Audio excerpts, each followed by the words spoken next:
Lo que vamos a ver es el capítulo 1, que se titula Carga eléctrica y campo eléctrico. Básicamente vamos a ver las primeras tres secciones. La carga eléctrica. Aproximadamente en el año 600 a. Cristo, los griegos fueron los que descubrieron que frotando el ámbar contra la lana, el ámbar podía atraer objetos metálicos. Si nosotros buscamos la palabra eléctrico, esta se deriva del vocablo griego que significa electrón, que básicamente es ámbar. Entonces, por eso es que actualmente al electrón se le conoce así, ¿ok? Porque gracias es como un poco de honor a los griegos, aunque también si revisamos un poco la historia, la primera vez que la carga negativa fue propuesta, la proposición fue realizada por Richard Lyman por allá de 1838 y en 1934 George Johnston le llama formalmente electrón y finalmente el electrón fue descubierto por J. J. Thomson por allá de 1897. Es como para tener un poquito de background del contexto de dónde proviene la palabra electrón, ¿sí? Bueno, entonces, las propiedades de la carga eléctrica. Básicamente, Benjamin Franklin en el año 1752 fue que se dio cuenta que había dos clases de cargas y a una le llamó positivas y a otra le llamó negativas. Las cargas iguales sabemos que se repelen y las cargas opuestas son las que se atraen. Sabemos que la carga se conserva. En cualquier proceso de carga eléctrica, la carga no se crea ni se destruye, solo se transfiere. Esto es uno de los pilares de la parte eléctrica. La carga se conserva. Y finalmente, la carga está cuantizada, es decir, en la naturaleza existe un mínimo de carga eléctrica, que es la carga del electrón, y esta básicamente tiene un valor de 1.602 y todas estas cifras. El número que está entre paréntesis, que es 35, lo significa es que ese 65 podría ser un 35. Eso significa que hay un error en la medición, pero es hasta la décima cifra, es decir, la carga del electrón está medida con muy buena precisión. Para fines del curso la vamos a tomar como 1.602 por 10 a la menos 19 coulombs. La clasificación de materia. Básicamente los electrones no se pueden mover en cualquier objeto o en cualquier superficie. Hay unas superficies que se llaman conductores, que en esencia son materiales metálicos, donde la carga eléctrica se puede mover libremente de una región a otra. Cuando me refiero libremente es que la naturaleza no ejerce ninguna fuerza ni gasta energía por el hecho de que la carga eléctrica esté en ese objeto. En su mayoría los conductores son metálicos. Tenemos los aislantes, que es por ejemplo la madera, el plástico.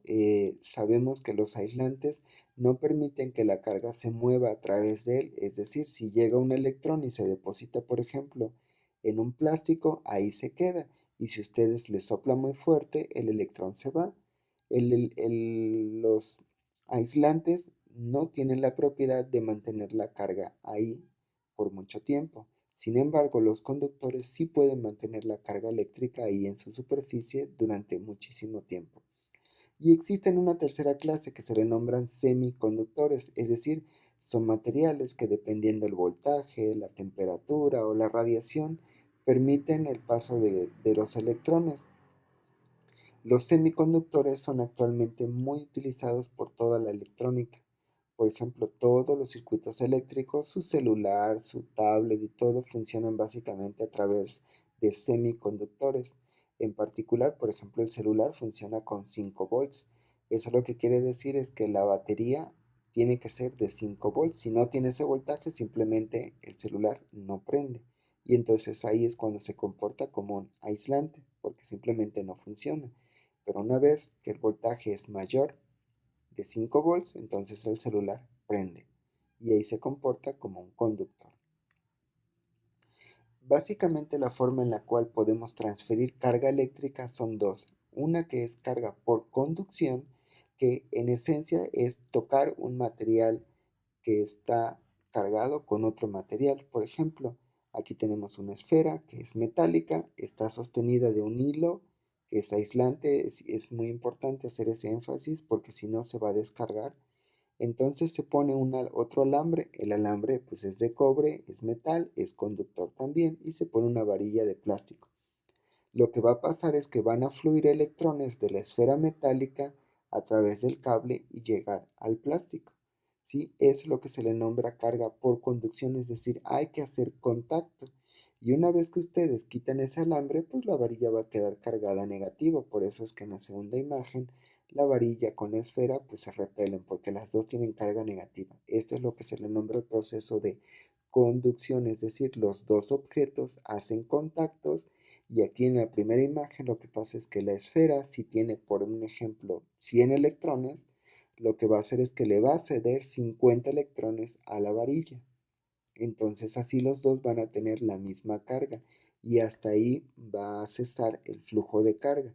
Es decir, los electrones van a empezar a fluir a través del cable hasta que sientan que la esfera y la varilla tienen la misma cantidad de electrones.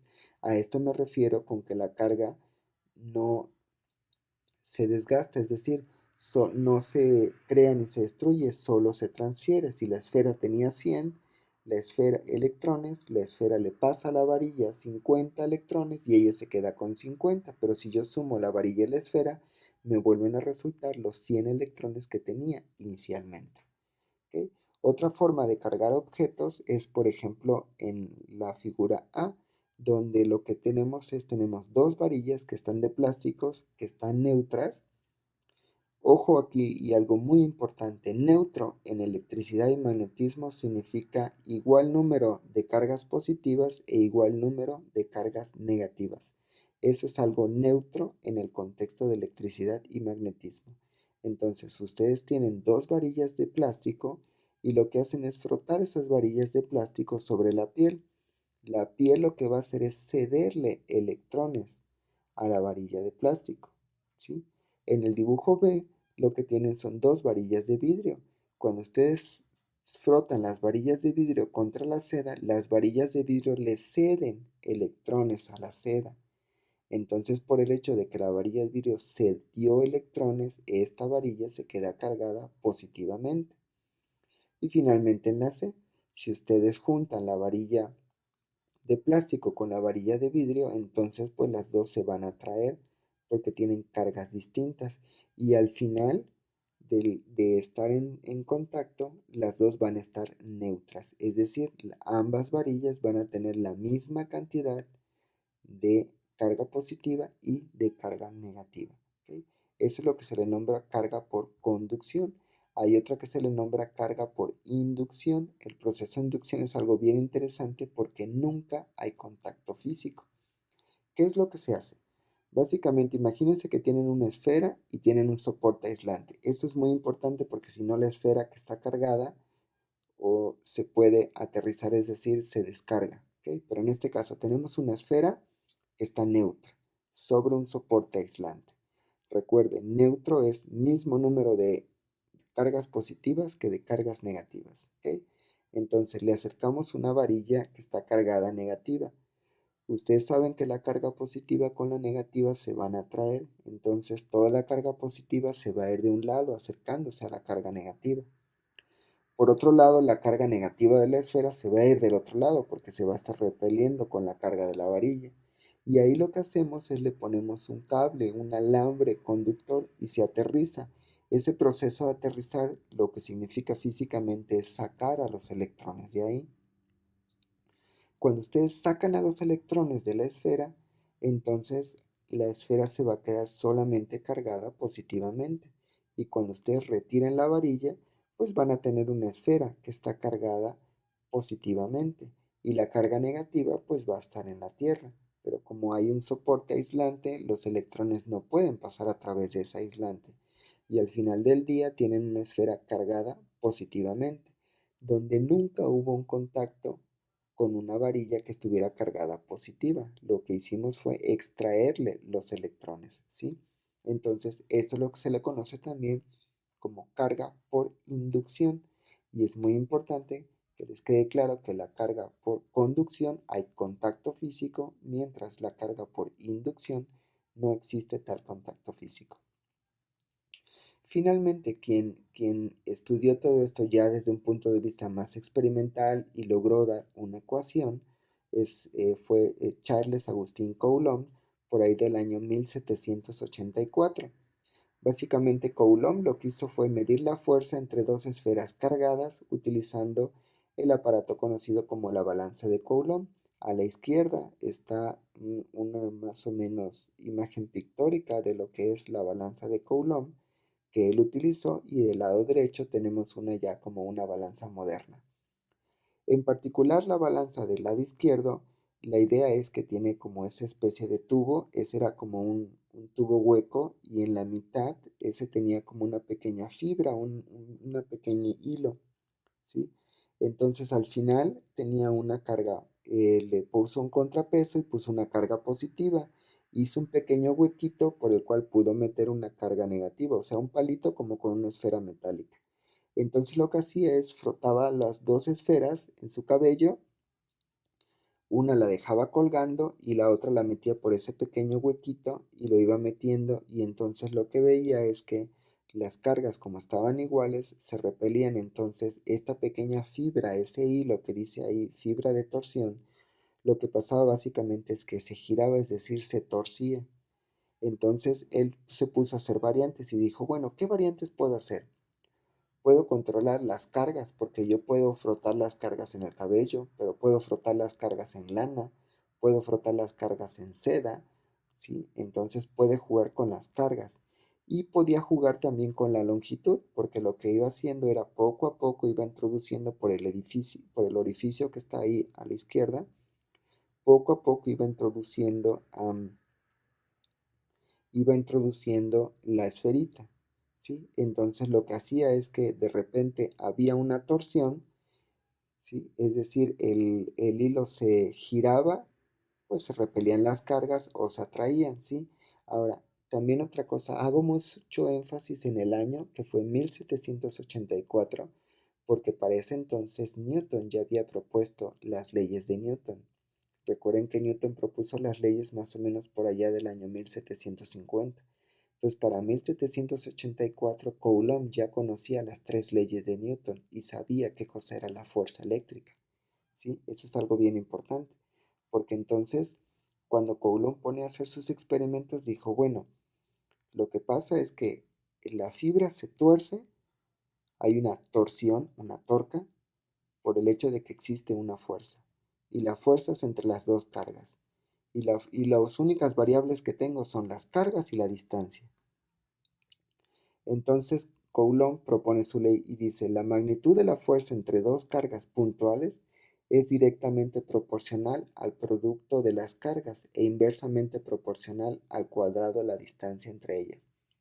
Si ustedes piensan en Newton, podrían decir, la magnitud de la fuerza entre dos masas puntuales es directamente proporcional al producto de las masas e inversamente proporcional al cuadrado de la distancia entre ellas, que es lo que se le conoce como ley de gravitación universal. Entonces Coulomb lo que hizo fue hacer un símil y dijo, bueno, pues así como existe la fuerza gravitacional, que es entre dos masas, aquí van a ser dos cargas.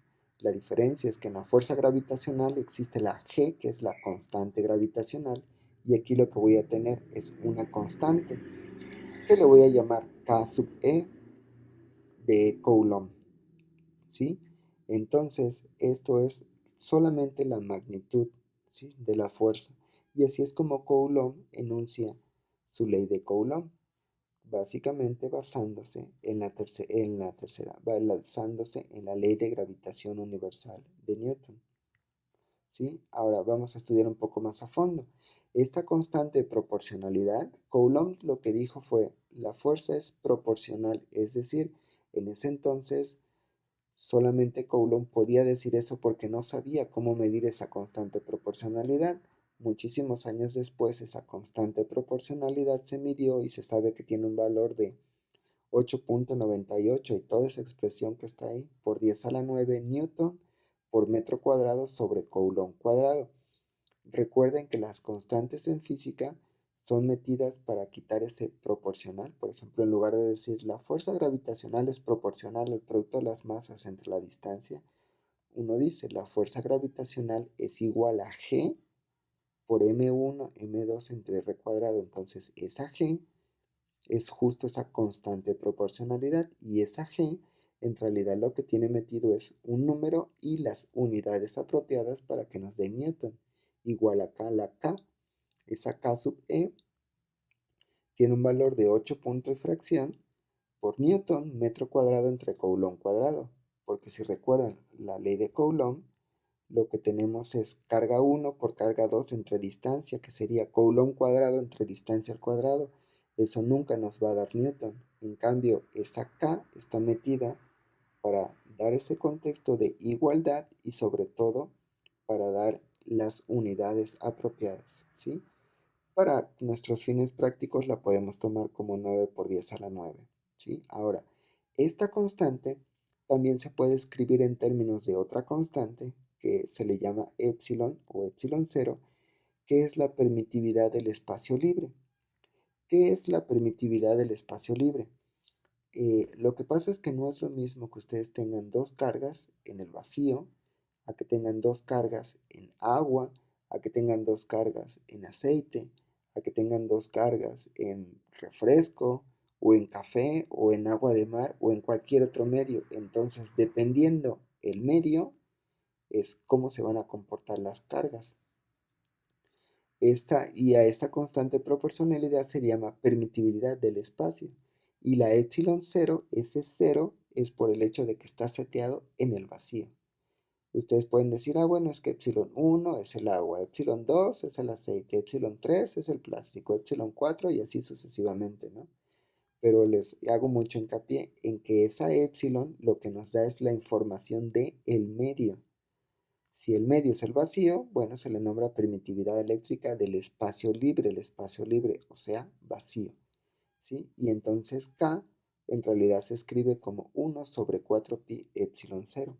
Esa epsilon, y podemos reescribir la fuerza de Coulomb en términos de esa constante K, que sería 1 sobre 4 pi epsilon 0 por K1, K2 entre R cuadrada, donde esa epsilon 0 tiene un valor de 8.854 por 10 a la menos 12 y las unidades son al revés.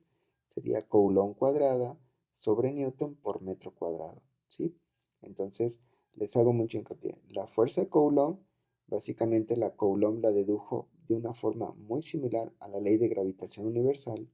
La diferencia es la constante, que es 1 sobre 4 pi epsilon 0, y esa epsilon 0 físicamente lo que nos dice es el medio en el cual estén inmersas las cargas. En este curso todo lo vamos a hacer en el vacío. Entonces esa epsilon 0 siempre la vamos a considerar como 8.85 y los problemas pues siempre los vamos a considerar como que K es 8.98, ¿sí? Ahora bueno, esta es la parte teórica. Ahora lo que vamos a hacer es algunos ejemplos para que esto les quede más claro.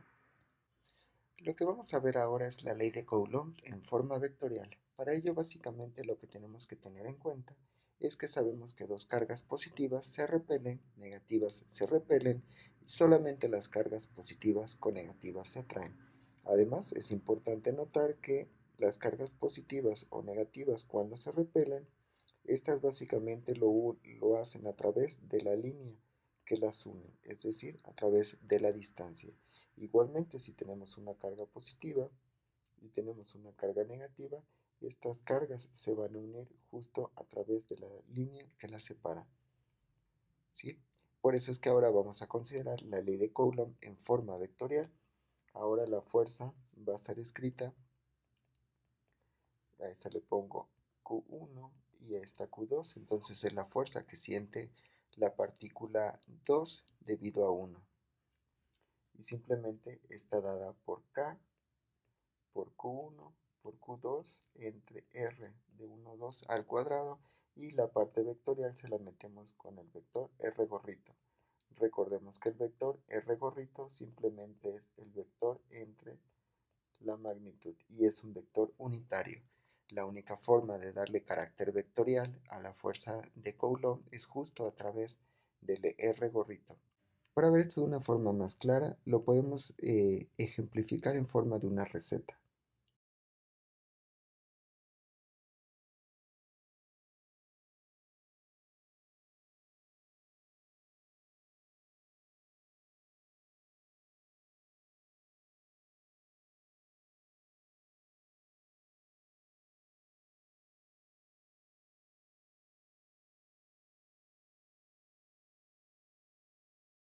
que básicamente consiste en 1. Se monta un sistema de referencia en la carga de estudio. Podemos tener 2 o 3 o más cargas, pero solamente nos interesa la fuerza que siente la carga Q1 debido a la Q2, Q3, Q4 o etcétera. Se obtiene la magnitud de la fuerza. Primero lo que hay que hacer es calcular solamente la magnitud, es decir, el valor absoluto de las cargas. Posteriormente hacemos la descomposición vectorial y aquí en la descomposición vectorial es cuando ponemos la dirección, si la carga va hacia si la fuerza va hacia la derecha, si la fuerza va hacia la izquierda, norte, sur, etc. Y finalmente, una vez que hayamos hecho la descomposición vectorial de suma de fuerzas en X y en Y, entonces escribimos a la fuerza como un vector. Sí, para esto básicamente vamos a hacer un ejemplo. Dos electrones se encuentran cada uno a 1.5 por 10 a la menos 10 metros de un protón, como se muestra en la figura. Obtenga la magnitud y la dirección de la fuerza eléctrica neta que ejerce sobre el protón. Bueno, antes de empezar a resolver esto, recordemos que la carga eléctrica del electrón es exactamente la misma que del protón, solamente que el electrón tiene una carga negativa que sabemos que es de 1.602 por 10 a la menos 19 coulombs y el protón tiene una carga positiva de 1.602 por 10 a la menos 19 coulombs. Ok, entonces para resolver el problema lo que necesitamos hacer es recordar la pequeña receta que habíamos escrito, que primero básicamente es montamos un sistema de referencia en la carga de estudio. En este caso, el sistema de referencia lo vamos a montar en el protón. Después, 2. Se obtiene la magnitud de la fuerza. En este caso va a ser la fuerza del protón con los dos electrones. Con una magnitud que calculemos es suficiente. Entonces voy a poner la fuerza que ejerce el electrón sobre el protón. Básicamente es la constante de Coulomb por la carga del electrón por la carga del protón entre la distancia al cuadrado, que justamente es de 1.5 por 10 a la menos 10.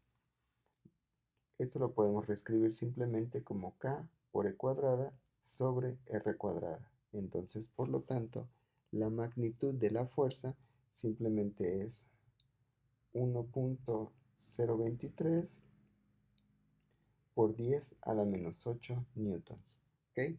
Esa es la magnitud para cualquiera de los dos electrones, dado que están a la misma distancia.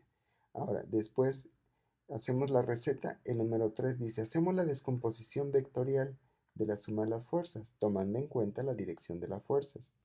Entonces, ¿qué es lo que vamos a tener? Suma de fuerzas en X y suma de fuerzas en Y. ¿A qué me refiero cuando dice tomando en cuenta la dirección? Ok.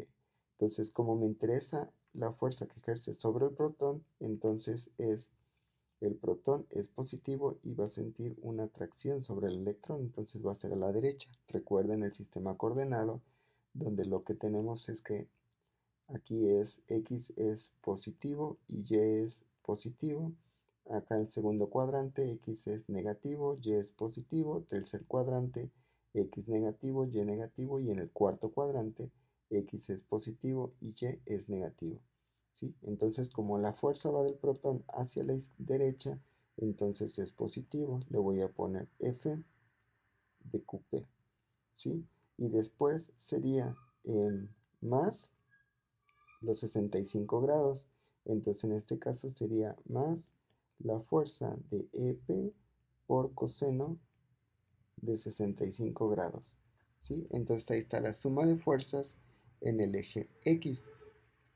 La suma de fuerzas en el eje Y, pues simplemente va a ser esta fuerza también va para acá, pues es positiva. En el eje X no tenemos y en el eje Y, entonces solamente voy a tener la fuerza de esta con esta por el seno de 65 grados, ¿sí?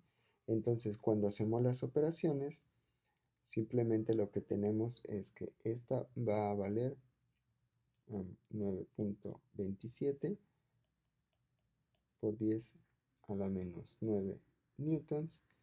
Y la otra, lo que vamos a tener es que es la suma de las dos fuerzas es 1.4, bueno, 46 por 10 a la menos 8 newton, ¿sí? Y ahí está la suma vectorial. Ese es el paso 3. Y después de 4 escribimos la fuerza como un vector. Entonces nosotros sabemos que la fuerza la podemos escribir simplemente así. En este caso, este recordamos que es el I y este recordamos que es el J. ¿Sí? Entonces, por lo tanto, la fuerza la podemos escribir como, voy a recorrer el punto para acá, ¿sí? Para entonces ponerlo todo como si fuera a la menos 9 para que me quede en nanos. Entonces, por lo tanto, recorro el punto un dígito para acá, entonces sería 14.6, perdón, sería 14.6 en la dirección I más 9.27 en la dirección J y aquí serían nanonewtons, ¿ok? Y aquí está básicamente presentada la fuerza como un vector. Si ustedes quieren obtener lo que hizo el problema, la fuerza neta ejercida, bueno, pues ustedes saben que la fuerza simplemente la pueden calcular como la raíz cuadrada de la suma de las fuerzas en x al cuadrado y la suma de las fuerzas en y al cuadrado. De igual forma, si les interesa calcular el ángulo, pues simplemente la tangente θ simplemente es la tangente inversa de la suma de las fuerzas en y entre la suma de las fuerzas en x. Y así pueden calcular la magnitud y el ángulo. Determina una expresión simbólica para la fuerza que siente la carga más Q debido a las otras cargas. Ok, entonces lo que tenemos que recordar simplemente es la receta que habíamos puesto hace rato. 1. Montar el sistema de referencia. En este caso me interesa calcular la fuerza que siente la carga más Q. Por lo tanto, el sistema de referencia va a estar aquí. Sí. Y de ahí lo que tenemos que hacer es calcular la magnitud de la fuerza. En este caso va a haber dos fuerzas porque hay dos cargas diferentes. Entonces sería la fuerza que siente Q con Q, que simplemente sería K por Q por la otra Q. Recordemos que es la magnitud, es como si fuera valor absoluto, entonces sería Q sobre R cuadrada. Esto lo que me va a dar es K por Q cuadrada sobre la distancia. Y esta R que está acá, dado que esto es un triángulo rectángulo, esta R simplemente será la raíz cuadrada de los catetos al cuadrado. Y esto lo podemos simplificar simplemente como D raíz de 2. Cuando el R lo sustituimos acá, como está al cuadrado, simplemente lo podemos poner como 2D cuadrada. Después, la magnitud que siente la fuerza Q debido a la 2Q. Entonces, aquí vamos a tener K por Q por 2Q entre R cuadrada. Y esto simplemente sería K por 2Q cuadrada sobre la distancia, que simplemente sería D cuadrada. ¿Ok? Posteriormente hacemos la descomposición vectorial, la suma de las fuerzas en X, que simplemente será, recordemos, esta carga de aquí es positiva, por lo tanto la fuerza que siente va hacia abajo, entonces sería menos F de Q por el ángulo. Y si se fijan, sería el coseno, aquí tengo D, esto es como simplemente si esto fuera un cuadrado. Entonces esta sería su hipotenusa. El ángulo simplemente serían 45 grados. Y recordemos que el coseno de 45 grados es igual al seno de 45 grados y simplemente es raíz de 2 sobre 2. ¿Sí? Entonces sería la fuerza en X que va hacia acá y la otra fuerza, como esta carga de arriba es positiva y la de abajo es positiva, se repelen y la de arriba se va a mover hacia acá. Entonces solamente voy a tener una fuerza en el eje X. Ahora, para el eje Y, lo voy a poner acá. Para el eje Y va a ser simplemente suma de fuerzas en Y. Lo que vamos a tener va a ser dado que el sistema de referencia está acá, entonces sería menos la fuerza de Q con Q por el seno de 45 grados, ¿sí? Menos, no, perdón, más, porque esta carga se repele con esta y se va hacia arriba, entonces por lo tanto sería más la fuerza que siente Q debido a 2Q, ¿ok? Entonces, finalmente cuando escribimos estas las fuerzas, lo único que vamos a tener es que la fuerza simplemente va a ser, voy a sustituir esta fuerza por esta que está acá y lo mismo esta y esta otra, ¿sí? Entonces simplemente sería menos k por q cuadrada por 2d cuadrada por el coseno de 45, que es raíz de 2 sobre 2 en la dirección y, menos, y volvemos a escribir q con q, que sería k q cuadrada sobre 2d cuadrada por raíz de 2 sobre 2, en este caso más k por 2q cuadrada sobre d cuadrada, y esto en la dirección j. Y ustedes pueden nuevamente simplificar esta expresión.